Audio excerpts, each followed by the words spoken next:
ఉమ్మడి రంగారెడ్డి జిల్లాలో పురపోరు రసవత్తరంగా సాగుతోంది. పురపీఠాలు దక్కించుకోవటానికి అధికార కాంగ్రెస్ తో పాటు బీఆర్ఎస్, బీజేపీ సై అంటే సై అంటున్నాయి. బరిలో ఉన్న అభ్యర్థులను గెలిపించేందుకు స్థిరాస్తి వ్యాపారులు వెనకాల ఉండి తతంగం నడుపుతున్నారు. ఉమ్మడి రంగారెడ్డి జిల్లాలో రంజుగా మారిన మున్సిపల్ వారిపై ప్రత్యేక కథనం. రంగారెడ్డి జిల్లాలో పురపోరు ఉత్కంఠను రేపుతోంది. వికారాబాద్, మేడ్చల్, మల్కాజ్గిరి, రంగారెడ్డి జిల్లాల పరిధిలో 14 మున్సిపాలిటీలు ఉండగా కొత్తూరు మినహా 13 మున్సిపాలిటీలకు ఎన్నికలు జరుగుతున్నాయి.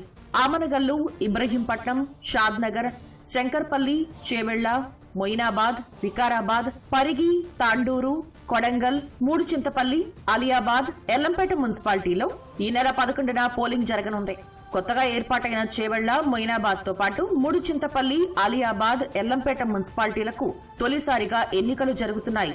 దేశంలోని వివిధ ప్రాంతాల నుంచి వలసొచ్చే కార్మికులకు జీవనోపాధి కల్పిస్తూ మినీ ఇండియాగా పేరు తెచ్చుకుంది షాద్నగర్ మున్సిపాలిటీ.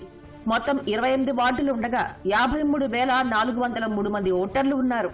2020లో జరిగిన ఎన్నికల్లో బీఆర్ఎస్ గెలుపొందింది. ఈసారి షాద్నగర్ లో కాంగ్రెస్, బీఆర్ఎస్ నువ్వా నేనా అన్నట్లు పోటీ పడుతున్నాయి. ఇక ఆమనగల్లు పురపాలికలో 15 వార్డులు ఉన్నాయి. 2020లో జరిగిన మున్సిపల్ ఎన్నికల్లో బీజేపీ మద్దతుతో పాలకవర్గం ఏర్పాటైంది. ఈ ఎన్నికల్లో పురపీఠం జనరల్ కు రిజర్వ్ చేయడంతో అధికార కాంగ్రెస్, బీజేపీ, బీఆర్ఎస్ మధ్య గట్టి పోటీ నెలకొంది. విద్యా సంస్థలకు నిలయంగా ఉన్న ఇబ్రహీంపట్నం మున్సిపాలిటీలో 24 వార్డులుండగా ఈసారి చైర్పర్సన్ పదవిని జనరల్ కేటగిరీకి కేటాయించారు. ఇబ్రహీంపట్నం పురపాలిక ఆదాయం 12 కోట్ల వరకు ఉంటుంది. అధికార కాంగ్రెస్, బీఆర్ఎస్ పార్టీలు పురపీఠం కోసం తీవ్రంగా పోటీ పడుతున్నాయి.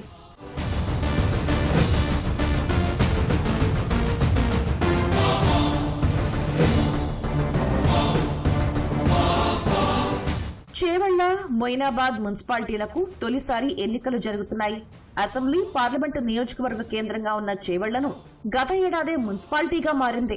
చేవెళ్ల, ఇబ్రహీంపల్లి, దేవుని ఎర్రవల్లి, దామరగిద్ద, మల్కాపూర్, కేసారం, మల్లారెడ్డిగూడ, కందవాడ, పల్గుట్ట, ఊరేళ్ల, రామన్నగూడ, పామేనా గ్రామాలను కలిపి కాంగ్రెస్ ప్రభుత్వ పురపాలికను ఏర్పాటు చేసింది. 18 వార్డులు ఉండగా చైర్పర్సన్ పదవి జనరల్ కేటగిరీకి కేటాయించారు. చేవెళ్ల పురపీఠాన్ని ప్రధాన పార్టీలు ప్రతిష్టాత్మకంగా తీసుకున్నాయి. మొయినాబాద్ మున్సిపాలిటీకి కూడా తొలిసారిగా ఎన్నికలు జరుగుతున్నాయి. జీహెచ్ఎంసీ పరిధిని ఆనుకుని ఉన్న ఆశించిన స్థాయిలో అభివృద్ధి చెందలేదు. మొయినాబాద్ పురపీఠాన్ని ఎస్సీ జనరల్ కు కేటాయించడంతో పోరు మరింత ఆసక్తికరంగా మారింది. శంకర్పల్లి మున్సిపాలిటీలో 15 వార్డులు ఉండగా 21,401 మంది ఓటర్లు ఉన్నారు. ఈసారి పురపీఠం జనరల్ కు రిజర్వ్ చేయడంతో ప్రధాన పార్టీల మధ్య పోటీ గట్టిగానే ఉంది. బీఆర్ఎస్ నుంచి గెలిచిన స్థానిక ఎమ్మెల్యే కాళే యాదయ్య అధికార పార్టీ పంచన చేరటంతో చేవెళ్ల కాంగ్రెస్ 2 వర్గాలుగా చీలిపోయింది. ప్రధాన నేతల మధ్య సఖ్యత లేకపోవడంతో శ్రేణుల్లో గందరగోళ వాతావరణం నెలకొంది. బీఆర్ఎస్, బీజేపీ కూడా బలంగా ఉండటంతో చేవెళ్ల, మొయినాబాద్, శంకర్పల్లి మున్సిపాలిటీలను ఎవరు కైవసం చేసుకుంటారు అనేది ఉత్కంఠగా మారింది.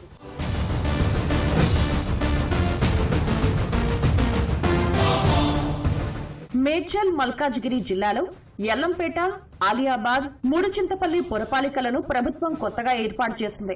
వీటికి తొలిసారి ఎన్నికలు నిర్వహిస్తుండటంతో ప్రధాన పార్టీలతో పాటు ఆశాబహులు పెద్ద సంఖ్యలో నామినేషన్లు దాఖలు చేశారు.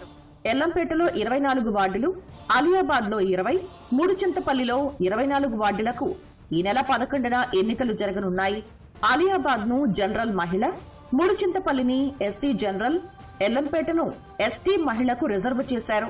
కాంగ్రెస్ తరపున ఈ మున్సిపాలిటీల గెలుపు బాధ్యతలను మంత్రులు చూస్తుండగా బీఆర్ఎస్ తమ ఎమ్మెల్యేలు, మాజీ మంత్రులను ఇన్ఛార్జీలుగా నియమించింది.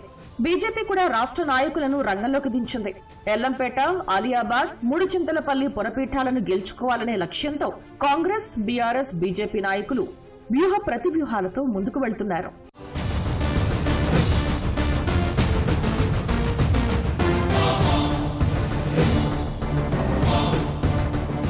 వికారాబాద్ జిల్లాలోని మున్సిపాలిటీలైన తాండూరులో 36 వార్డులు, వికారాబాద్ లో 34 వార్డులు, పరిగిలో 18 వార్డులు, కొడంగల్లో 12 వార్డులలో ఈ నెల 11న ఎన్నికలు జరగనున్నాయి.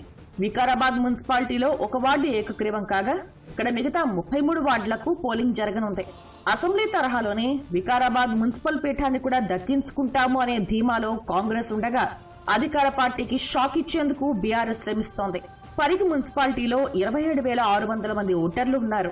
పరిగి చుట్టుపక్కల దామగుండం, కుల్కచెర్ల శ్రీరామలింగేశ్వర స్వామి దేవస్థానం ఉండటంతో పర్యాటకంగా ఆధ్యాత్మికంగా ప్రచారంలోకి వచ్చింది.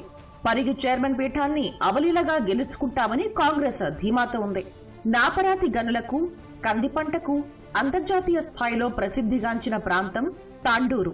ఇక్కడ కాంగ్రెస్, బీఆర్ఎస్, బీజేపీతో పాటు ఎంఐఎం కూడా బలంగా ఉన్నాయి. ముస్లిం మైనార్టీల ఓట్ల ప్రభావం సుమారు 30% ఉంటుంది.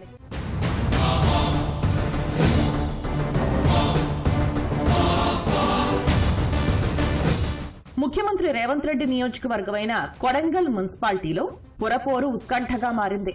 మేజర్ గ్రామ పంచాయతీగా ఉన్న కొడంగల్ 2018లో 6 గ్రామాలు విలీనం చేస్తూ 12 వార్డులతో పురపాలక సంఘంగా ఏర్పాటు చేశారు.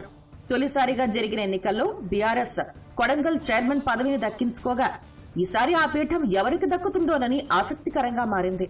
అసెంబ్లీ ఎన్నికల్లో గడివర్గం, గుడివర్గం మద్దతుతో రేవంత్ రెడ్డి అత్యధిక మెజారిటీ సాధించారు.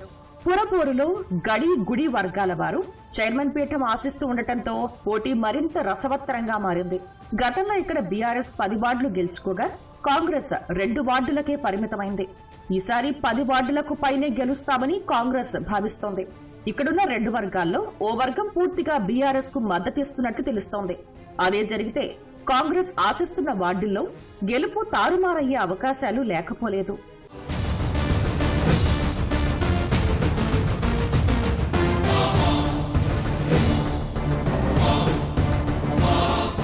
ఉమ్మడి రంగారెడ్డి జిల్లాలోని మున్సిపాలిటీలలో బరిలో నిలిచిన అభ్యర్థులకు స్థిరాస్తి వ్యాపారులు దన్నుగా నిలుస్తున్నారు. ప్రచార వ్యయం, ఓటర్లకు నజరానాలకు సహకరిస్తున్నారు. భవిష్యత్తులో వెంచర్లు, నిర్మాణాలకు ఉపయోగపడతారు అన్న ఆశతో ఒక్కో అభ్యర్థికి 20 నుంచి 50 లక్షల వరకు సమకూరుస్తున్నట్టు తెలుస్తోంది.